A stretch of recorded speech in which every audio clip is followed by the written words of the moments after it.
Olá, pessoal. Na aula de hoje a gente vai ver uma aula sobre revisão de demonstração por indução. Então, a demonstração por indução ela tem um papel central aqui na análise de algoritmos, tá?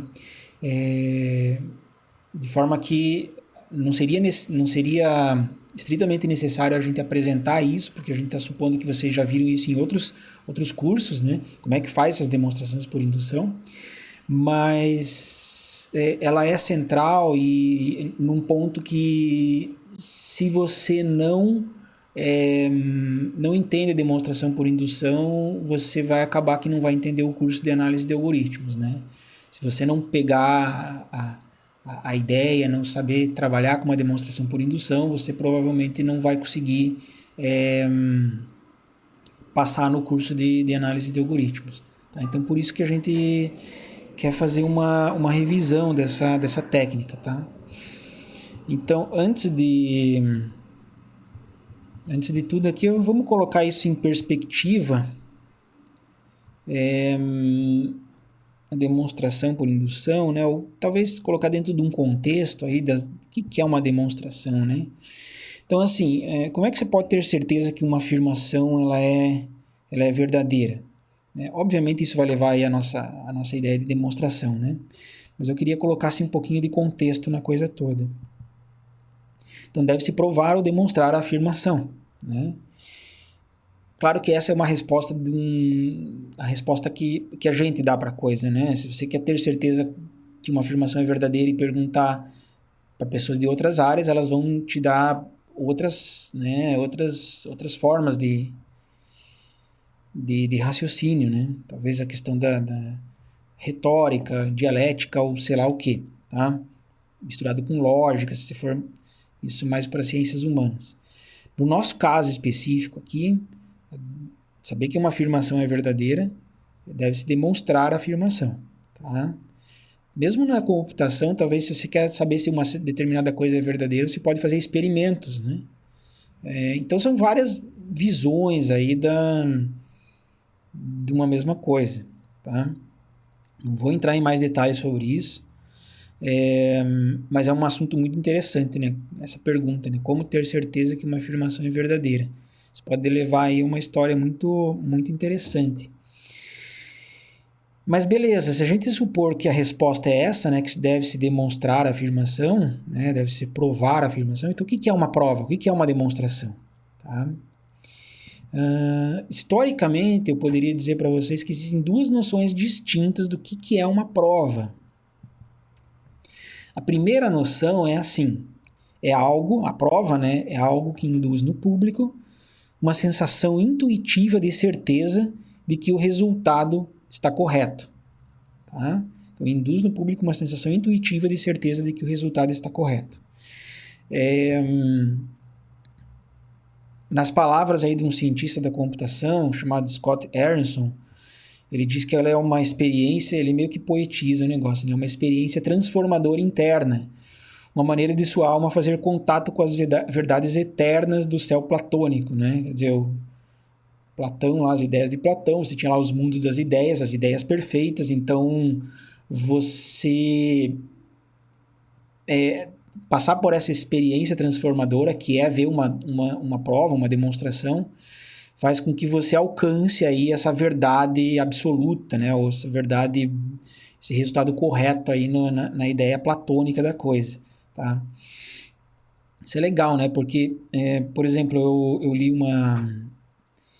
li a autobiografia, né? A autobiografia do Einstein, e ele diz que quando ele era criança lá, ele tinha um senso profundo de religião, mas porque dava uma certeza para ele na vida, mas que quando ele começou a ler livros de geometria e ele viu a demonstração, se não me engano, do Teorema de Pitágoras, ele disse que aquilo foi uma experiência transformadora para ele, porque ele nunca teve tanta certeza de uma coisa depois dele ler uma demonstração daquela, né? Falou que aquilo ali foi, assim, digamos, um divisor ali da vida dele, tá? Então, essa frase, assim, apesar de estar meio romantizada, meio meio poética, assim, mas ela é bem isso, né? Uma experiência transformadora interna. E a segunda noção aí de prova você pode pensar assim, que é uma sequência de símbolos obedecendo a certas regras, tá? Será que isso é uma prova? Quer dizer, no fundo também, né? Uma prova é você pegar símbolos matemáticos e ir alterando eles usando regras bem específicas, tá? E você chegar numa conclusão final, tá? Que é a conclusão que você gostaria de ter provado lá no início. Então, isso é uma forma de prova também. Inclusive, as pessoas usam isso quando elas fazem provas através de um computador, tá? Existe isso, né? Não é uma coisa tirada do nada aí, tá? É óbvio que eu gostaria de contar mais sobre isso aí para vocês, mas não dá, né? Mas nessa segunda forma de ver aí, uma prova é uma computação, porque você vai pegar símbolos, alterar símbolos com regras bem específicas e gerar uma nova cadeia, né? Uma nova string, tá? De caracteres. Você vai alterando isso daí e no final, se você chegou na string que você gostaria, isso é uma demonstração, tá? Não se preocupe se isso ficou um pouco vago aí para vocês. Um detalhe aí dessa segunda forma de ver é que se a prova ela é puramente mecânica, né? Como eu falei para vocês, então a princípio você pode descobrir novas verdades matemáticas apenas girando uma manivela. Como assim girando uma manivela? Colocando computador para trabalhar, né? A questão é que às vezes, assim, como eu falei, isso não deixa de ser verdade, mas se você bota um computador para trabalhar, você teria que guiar o computador ou fazer ele demonstrar ou encontrar uma demonstração para uma afirmação de maneira, sei lá, no pior caso, uma força bruta, né? O que não é nem um pouco viável. Então a gente tem aí essa nossa habilidade, digamos assim, né, os seres humanos, de entender, né? Quer dizer, o que você tem uma afirmação, quais caminhos você tem que seguir para argumentar que aquela coisa lá tá correta, né? Ou não tá correta, tá? Bom, qual das duas aí que a gente vai usar para disciplina, né? Será que é a primeira ou a segunda, né? A primeira parece uma coisa meio subjetiva e a segunda parece uma coisa bem formal, né? Acaba sendo até uma computação, né?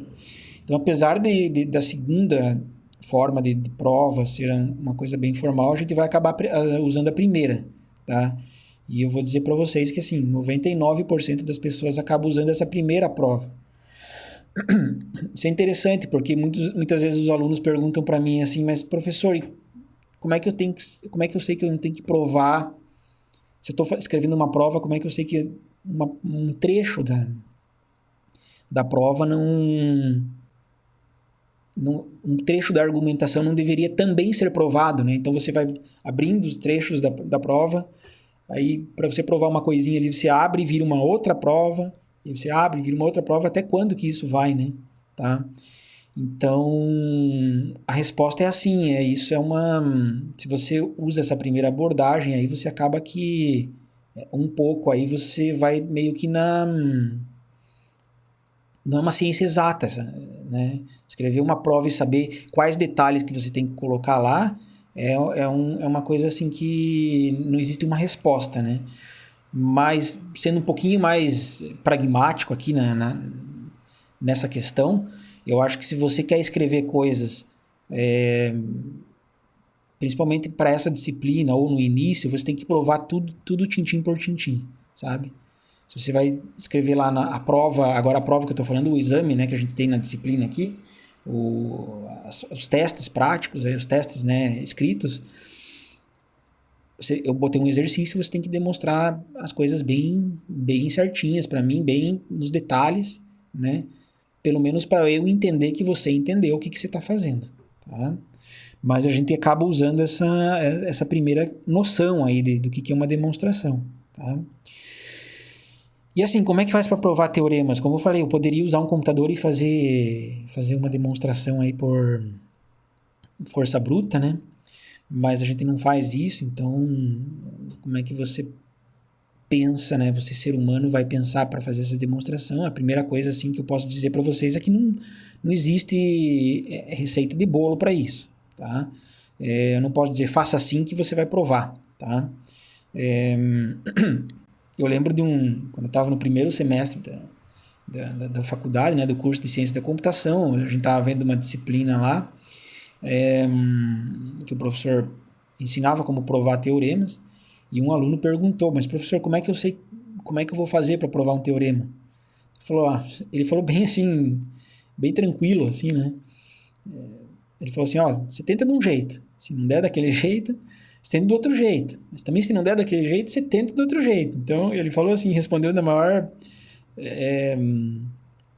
tranquilidade, porque no fundo é isso mesmo, né? Mas apesar de não ter receita de bolo, existem técnicas que você pode, que talvez funcione, né? Então, se você começa a ver um curso aí onde as demonstrações são assim o foco, né?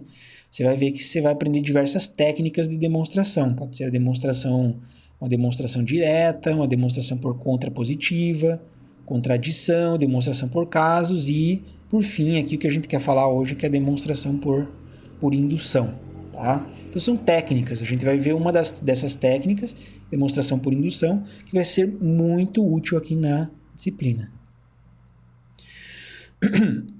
Então, a demonstração por indução, ele parte de uma ideia ingênua, tá? Assim, eu posso testar vários exemplos e dizer que isso prova uma afirmação. Né? Da onde que vem isso daí, né? Então, eu lembro que assim, no primeiro dia de aula, quando eu entrei no curso de computação, primeiro dia de aula, não tinha essa história de semana de calouros. O primeiro dia de aula, na segunda-feira, 1h30 da tarde, você estava dentro da sala de aula, todo totalmente perdido, e a primeira aula era uma aula de cálculo. E o professor, a primeira coisa que o professor falou assim, sei lá, era algo assim, tipo, se eu pegar um número ímpar e elevar ao quadrado, ele sempre vai ser ímpar? E vou dar um tempo para vocês pensarem. Ele deu um tempo para pensar, e daí, depois de um tempo, um aluno lá levantou a mão e falou assim, eu acho que sim, professor, eu acho que sim. Daí o professor fala, então, por que você acha que sim? Ele falou, porque eu testei 6 exemplos e todos eles deram certo. Né? O professor falou, mas você testou 6, você não testou todos os exemplos, né? Então, apesar da ideia, assim, de você ter aquela ideia ingênua de testar alguns e meio que extrapolar, achar que isso vale para todos, né? Isso não constitui uma prova. Mas usando essa ideia, essa que é a parte interessante da ideia da prova por indução. Se você elaborar um pouquinho mais essa ideia de fazer uma prova para um, fazer uma prova para outro, você chega na ideia da indução, tá? Então, elaborando um pouquinho mais essa ideia, a gente chega no conceito da prova por indução.